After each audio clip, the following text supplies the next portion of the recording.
Don't talk to me or my son ever again. We've previously discussed a concept within the Pokemon TCG known as narrative illustrations, which are cards with arts that form a story or cohesive idea between them, and during that video, we also briefly touched on combined illustrations while mentioning that we'd make a different video in the future discussing them. Well, the future is now, and this is that video. Combined illustrations, like narrative illustrations, are series or cycles of cards that share a connection through their artwork.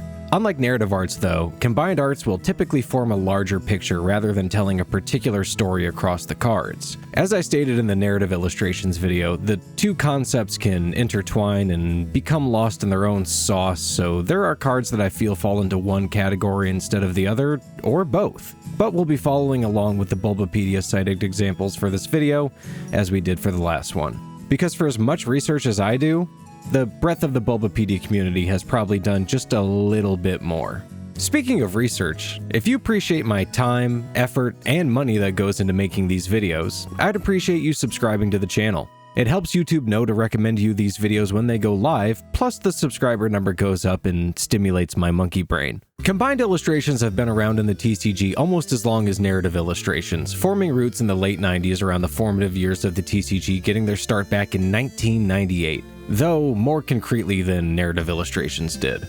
While the first few narrative arts printed in the TCG didn't see their counterparts for quite some time, combined arts hit the ground running as soon as they started with no waiting required, beginning with these two cards from Vending Series 3.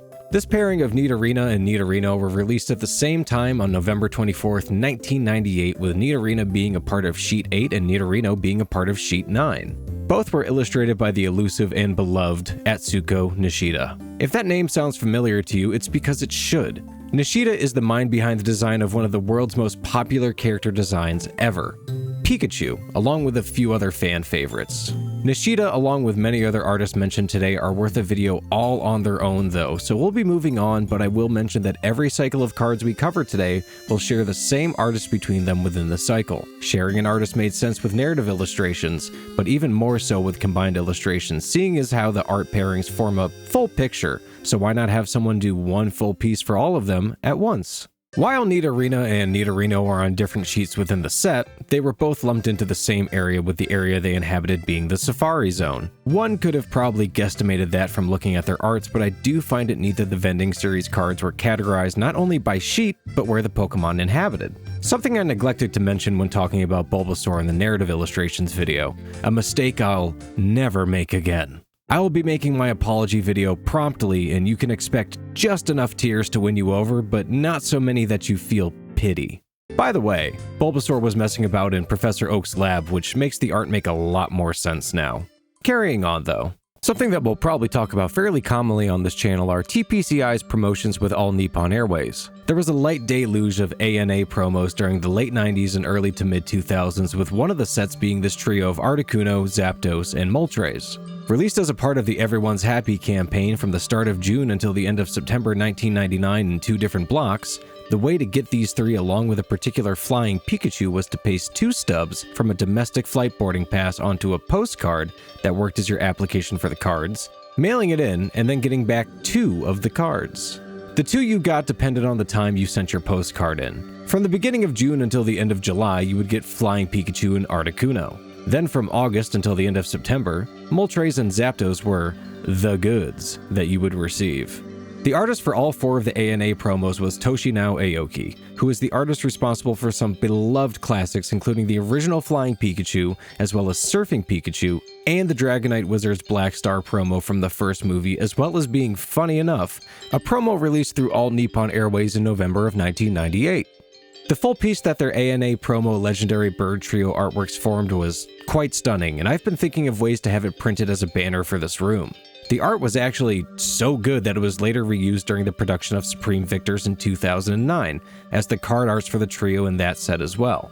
Efficient, but also I believe a callback to Aoki, who had stepped away from illustrating for the TCG for 6 years at that point.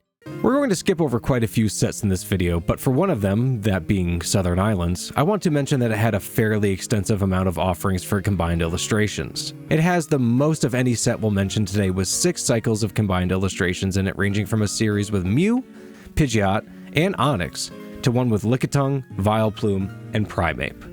Neo Discovery is up next though, in part because being able to put evolutions in the thumbnail is always going to be a hit, but also because I have a few things tangentially related to the combined illustration in question that aren't the cards, and I'm excited to share like it's show and tell in kindergarten again.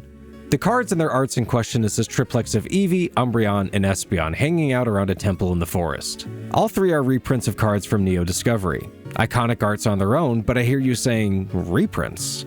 Aside from Eevee, this is just what the cards were in Neo Discovery, you say. This is true, but as was mentioned, Eevee does in fact have a different art than its original release, and this is because the culmination of this combined art didn't come along until the release of Neo Premium File 2 in Japan. This product featured all three of the mentioned cards along with 6 others. A becoming more and more popular piece of merchandise from the early days of the TCG, Neo Premium Files were single-page card binders that featured a 9-pocket page loaded with particular Pokemon depending on the release. While I don't have Neo Premium File 2, I have Neo Premium File 1, and the English release of one of the cards from Premium File 2. That card being Pichu here, one of the Wizards Black Star promo releases in the States. I highly recommend looking into the Neo Premium File products on eBay or at card shows/conventions if you have any interest in some of the Neo era Japanese cards, because you could end up getting a full and very clean set depending on what you want. The premium files are worth a video all on their own though, not just a part of a paragraph in a different video. An interesting note on the artists for Espeon, Eevee, and Umbreon is that they were illustrated by Naoya Kimura, the eventual artist for the now famous and/or infamous, depending on how you look at it, Pikachu with gray felt hat Van Gogh-inspired art from 2023. Another topic for another time, but one that will be covered eventually because the Van Gogh Pikachu has been extensively faked, and it's kind of wild.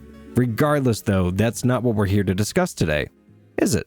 Next up, we're carrying on into the EX era of the TCG with these Minun and Plusle cards from EX Hidden Legends. A fun set of cards with a not specifically these cards related history I want to delve into. Firstly, Minun and Plusle have ended up in a multitude of combined illustrations over the years due to their sibling-like nature, almost more so than any other pairing of Pokemon, aside from some of the legendaries like Latios and Latias, that is. This was the two's first time being paired together on cards with combined arts though, and it's the first time they're appearing in this video, more on that later. The second thing I want to cover about these cards is that the artist for them was Kagemaru Himino. She has had a fun and busy history with the Pokemon TCG and just the IP in general. She's the illustrator for nearly 700 cards split between the physical card game and Pokemon TCG Pocket. Some of these cards include the fan-favorite Birthday Pikachu, along with the ever-popular Dragonite from Fossil, and another perhaps less well-known combined illustration set that I tried to get a couple of cards from for this video, but it wasn't meant to be. That other set being these 9 cards from the 11th Movie Commemoration Set released in July of 2008 as a celebration of the release of Giratina and the Sky Warrior. This film featured the theatrical debut for multiple Pokemon, including both featured ones Giratina and Shaymin, along with being Shaymin's actual debut into the franchise despite being known about since people started rooting around in Diamond and Pearl about 2 years before then. Shaymin had technically debuted through the TCG 9 days earlier than the film release as a part of the Japanese set Intense Fight in the Destroyed Sky, aka Diamond and Pearl Stormfront, later in English, but this was the debut for Shaymin's Sky form. Icy Sky's Shaymin, along with the 8 other cards included in the commemorative movie set release, came in a file not unlike the Neo Premium files mentioned earlier, and also included a printing on the back of the file of the combined illustration piece all together in one. There's a lot more to cover in regards to Himino's history with the card game and outside of it, but I'll leave that for another video about her specifically because, did you know? There's a manga about becoming a Pokemon card. Neither did I until researching this video, and it's a lot to go over, so we'll save it for a rainy day. Next up is what I believe to be one of the niftier sets of combined illustrations that we've gotten so far. Platinum Arceus saw the release of some cool cards, including this Charizard, arted by Kagemaru Himino, funny enough, which had a cracked ice hollow foil printing released later on. But the cards we're going to talk about are these 9 variously typed printings of Arceus from that set. I have yet to see another cycle of cards quite like these ones. Typically, combined illustrations share art across their actual card art, but these 9 cards buck that trend, instead sharing a wavy circle pattern across all of their text and rules boxes. A fittingly unique design for one of the most unique Pokemon in existence. I couldn't get every card in this cycle for the video because I would like to afford dinner every day, but I did pick up this well-loved Centerpiece, which actually had 2 different printings with the wavy swirl pattern. Our regular printing friend here has certainly seen some better days, but I'm going to guess this sat in someone's wallet based on the wear patterns, so it's seen a lot of love over the years and will continue to with me. Also, I looked up some trailers for Pokemon Legends Arceus before filming tonight, so if you have a problem with how I'm saying Arceus, take it up with Game Freak and Nintendo. I prefer to say it Arceus, but I'm not out here trying to deal with people correcting my pronunciation of a fake thing. I'm already going to have enough issues with my path to heck is paved with good intentions butchering of Japanese names in these last few videos. Now for the first full art combined illustrations, we take a dip into the XY era of Black Star promos.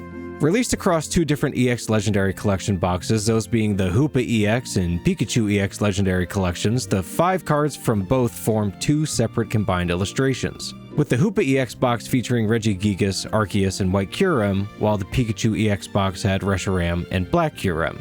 The former set of artworks were done by Shin Nagasawa, an artist we haven't gone over before and won't touch on much here, but they will be talked about in the future, particularly during the Ancient Trait Cards episode in the future, as they illustrated quite a few of them. The latter pairings art set, though, was illustrated by a name we've gone over a few times and one we will probably mention in nearly every other episode, Mitsuhiro Arita. I do wonder where Zekrom is amidst all of this chaos, as it seems a weird omission with the Pokemon featured here. Meanwhile, Regigigas is just kind of hanging out as compared to everyone else. But I'm also not a huge lore nerd for the anime or the movies, so maybe I'm just missing something here. Ask for Zekrom though and ye shall receive as we move on to Celebrations, which is home to a few combined illustrations, including this pairing of Reshiram and Zekrom illustrated by Aya Kasubi. Known for her distinctive stroke and cross-hatching heavy art style, particularly with earlier generations of cards in the Pokemon TCG, Kasubi applied her stylings liberally to this pairing of the black and white box legendaries. Appearing almost like storybook versions of each Pokemon, these 2 are brilliantly illustrated, particularly given the games they come from. The Pokemon art style has become fairly homogenized over the years, particularly within the TCG card arts, so it's refreshing to see something so different. Not only different though, but striking and a genuine feast for the eyes. I've talked before about my general lack of any particular care for stamps on cards, but these are ones I really wish we got to see without the stamps. I personally think the Celebration stamp is kind of not great looking, and it's frustrating to have it plastered on some of the more unique card arts we've gotten in recent times. Speaking of unique card arts, we're going to move along to Crown Zenith and begin with probably its most well-known cycle of cards, this Galarian Gallery quadrilogy of Arceus, Giratina, Palkia, and Dialga, the latter 2 being in their origin forms. Giratina particularly sticks out amongst the bunch. From the research I could do and feel confident about, this printing of Giratina V-Star is the most expensive singular card in a combined illustration that has ever been printed, which is to say nothing of the price of some of these cycles or their individual pieces. All 4 were illustrated by relative newcomer to the Pokemon scene, Akira Igawa. Igawa has been illustrating for the TCG since the Sword and Shield days, so relatively short in terms of tenure compared to some of the artists still going for the TCG. But that hasn't stopped her from making a name for herself already within the community, as she's the artist behind several of the more high-profile cards in recent years. That being both highly sought-after Charizard EX special illustration rare printings from the Scarlet and Violet era, the 4 previously mentioned Galarian Gallery stunners from Crown Zenith, along with the Fusion Strike Mew VMAX, Mega Evolutions Mega Latias EX, and Destined Rivals Team Rocket's Moltres EX. That's a pretty impressive lineup for someone who has been around the scene for less than 5 years, so I look forward to seeing what she comes up with next, as I was unintentionally a fan of hers before doing this research. I've picked up quite a few of the cards she's worked on simply based on how they looked without knowing anything further about them before. One would think that the super cool Legendaries combined illustration from Crown Zenith that costs an arm and a leg to fully collect would be my favorite cycle from the set, but no actually.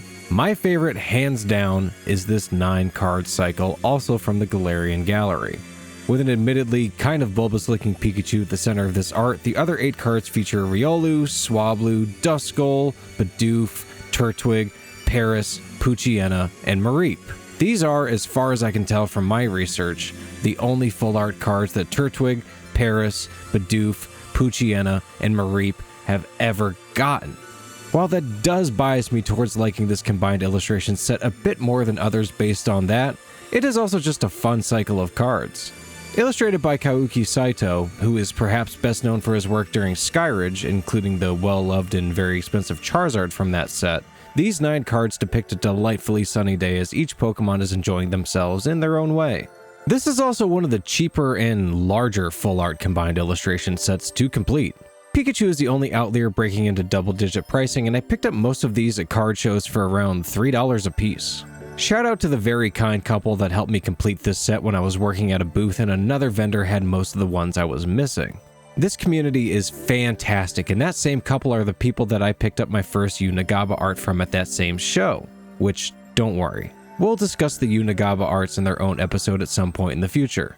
Circling back around to these Galarian Gallery beauties though, these cards are a special case where the Japanese printings are actually more costly than the English ones.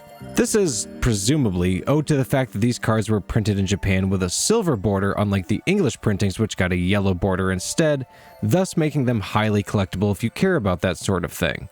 I kind of care as I really like the silver border compared to the classic yellow, especially on full arts, but I don't over $100 more care about it. Plus, the joy I've gotten from the memories I have of getting these cards can't be matched by any border color. The Scarlet and Violet era of the TCG that kicked off silver border English cards featured quite a few multi-set combined illustration cycles along with some notable and well-loved smaller series of cards as well. Starting off, we'll briefly go over 2 of the larger cycles that took place over multiple sets.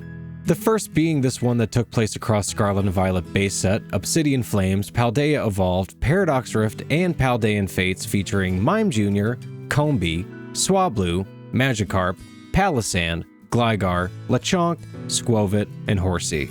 Illustrated in full by Hyoga no Suke, the art from these 9 cards were the basis for the Connecting Worlds sleeve released in Japan through the Pokemon Center. Hyoga no Suke has been creating art for the TCG since Team Up here in the States or Tag Bolt in Japan. He's done some fantastic work, including one of my favorites from the Astral Radiance Trainer Gallery, the Hoot Hoot meditating atop a spire with one of the gold, silver, and crystal sages. They're also the artist responsible for one of my White Whale cards, the stained glass promo printing of the Moltres, Zapdos, and Articuno GX tag team, which we've covered before on this channel in the ETBs episode. The other larger cycle of cards from the Scarlet and Violet era of sets we'll discuss is this also 9-card cycle that was featured across Temporal Forces, Shrouded Fable, Twilight Masquerade, Stellar Crown, and Surging Sparks, showcasing Vibrava, Togetic, Wattrel, Torkoal, Passimian, Spheal, Golbat, Dunsparce, and Slowpoke. The art for these 9 cards was, again, used as the basis for a set of sleeves. These ones being the Connecting World Everyone's Habitat sleeves. Illustrated by Teezero, they're another artist with a relatively brief history so far with the TCG, but they're also another one to watch out for. Their art for Mega Frostlass EX and the Mega Dream EX subset from Japan is absolutely gorgeous, and one to keep an eye on for when it comes over to the States in Ascended Heroes if you prefer English printings. I have a feeling this is going to be a triple-digit level expensive card in English when all is said and done, both due to its art, but I have also read some rumblings about it possibly being a good counter to some current meta strategies, so at the very least, the non-SIR printing will probably be some amount of not cheap for a playset. Teezero was also responsible for one of the 2 Evolving Skies Moonbryons. Not that one though. They instead illustrated the one that actually looks like it should be worth a decent amount of money. I know, shots fired. But I'm not even a particularly big Umbreon fan anyway, so call me a heretic for that opinion, not this one. Mostly because you know I'm right, and this is the superior Umbreon from Evolving Skies. Oh wow! I can hear my door being kicked in and the video isn't even edited yet. That's incredible! Moving on to the smaller cycles of combined illustrations from the Scarlet and Violet era, we'll start here with another pairing featuring Plusle and Minun from Paradox Rift. This cycle almost falls into the narrative illustration definition, as have and will a few others featured in this episode. Plusle is pictured being a terror, much to the joy of its trainer. Likewise, Minun is doing the same, but instead to the chagrin of their trainer. The trainers are seemingly brothers as evidenced by the artwork in the back of both cards, and one can assume Plusle and Minun to be the same, hence my saying this seems fairly close to a narrative illustration as well as a combined one.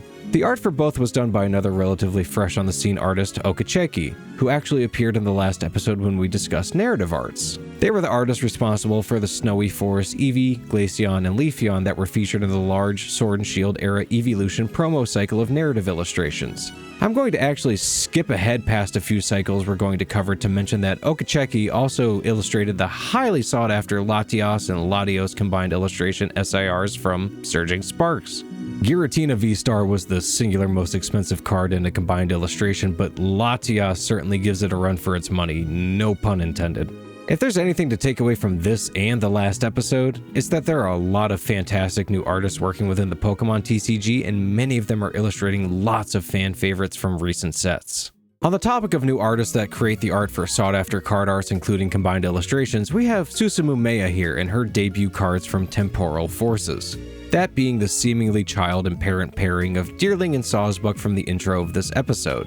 I say it about a lot of the cards that we talk about in these videos, but the art for these two are genuinely some of my favorites amongst my collection. Their illustrations are both modern feeling but also nostalgic for anyone who grew up in the 90s and early 2000s. Deerling and Sawsbuck themselves have a gentle, dare I say almost Ghibli-like appearance with fantastic care put into their expressions, but for me, the background and foreground art are what takes the cake. I don't know how many others feel this way, but those two elements to me appear very inspired by Genndy Tartakovsky shows, particularly Samurai Jack and Powerpuff Girls. It's not spot on the same, but feels like it draws from many of the same stylings of design and intention, though Maya's art features straight up, down, diagonal, or across the landscape line work, which is a relatively broad departure if it is inspired by those shows. I like it though. It helps Deerling and Sawsbuck both pop off of their backgrounds more with their soft, rounded shapes as compared to the geometric forests behind them, which if you haven't noticed, goes through all 4 seasons behind the Pokemon when the illustrations are combined. A fun play on the theming behind Deerling and Sawsbuck themselves. Absolutely standout cards in my collection, and I'd imagine many others as well. We now carry on to the penultimate combined illustration of this video, which I was laughing like crazy while writing about it because some mad lad finally went and actually did the proper work inside of Bulbapedia to align these two correctly.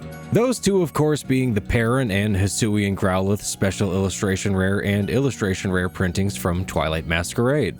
Unique in their design, from my research, these are the only pairing of cards that I've found where the art is completed by twisting one of them upside down. It's a fun quirk and one I'm not surprised impressed TPCI enough to have the artist for the two, Ghidorah, do the illustration for what would eventually become Booty Pikachu from Surging Sparks. The initial chase for many people that came back to the hobby during the boom at the end of 2024, and a card that came back with Ascended Heroes but re-arted, funny enough, by James Turner. You remember James Turner, right? We went over him in the narrative illustrations video, and I was asking for more cards illustrated by him, so I'd also like free packs shipped to my house. Is that how this is going to work, TPCI? Fun fact, just because the price floored me while doing research, Perrin's camera in the games and on the card is modeled after the Leica SL2 Silver Edition. A fancy and fun to say name, right? Well, how would you like to spend the price of 2 top-of-the-line graphics cards on a camera? Lastly, the final combined illustrations we're going to cover today are from Mega Evolution and features my favorite first-generation starter line, that being the beloved Bulbasaur, Ivysaur, and Mega Venusaur EX cards. Some of the more outstanding-looking arts we've seen today, they were illustrated by perhaps the most fresh-faced artists mentioned so far, at least in terms of their debut within the TCG. The artist in question being Mashu, with their debut card having been Galvantula from Shrouded Fable. The distinctive art style seen on these 3 cards stands out among many of the other cards discussed today and was an instant hit. Bulbasaur was even included as a stamped box topper in Mega Evolution booster boxes, so TPCI knew the hit they had on their hands. It's hard to deny the appeal of these cards, and I think these are the standout cards amongst a set of standout cards in Mega Evolution. Starter full arts are always going to be a hit, and having narrative or combined illustrations is a huge plus on top of that, so this was a perfect storm of events to line up between the Pokemon and the artist chosen, the art style, and also the choice to have Bulbasaur as a promo as well. I think these 3, particularly Bulbasaur, will go down as classics of the Mega Evolution era and are ones to keep an eye on in the future regardless of any price. So as we've seen and discussed today, combined illustrations cover a lot of ground in terms of Pokemon, generations, artists, and art styles. There are still many different cycles of cards for any viewer today to discover, as I covered only a fraction of what's available, which is to say nothing of what will also be printed in the future.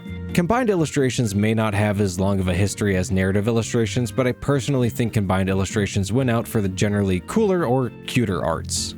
There are also a litany of combined illustrations within Pokemon TCG Pocket that we didn't even mention today, but are worth your time to check out, especially for the low cost of free that Pocket entails for most people.